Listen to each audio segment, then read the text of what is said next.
Is former Defense Secretary Gibo Teodoro ready to throw his hat into the political ring once again?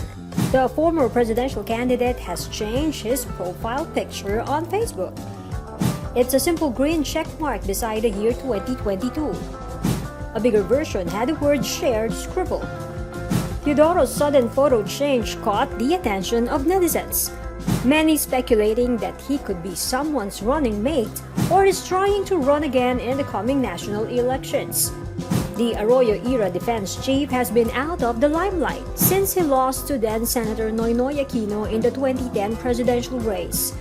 Teodoro boasts of impressive credentials. He graduated with a law degree from the University of the Philippines. Teodoro topped the 1989 bar examinations.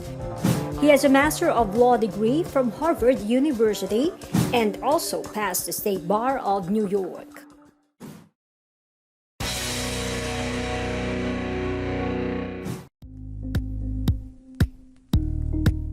Thank you for watching Politico TV. Please like and subscribe to our channel for more videos.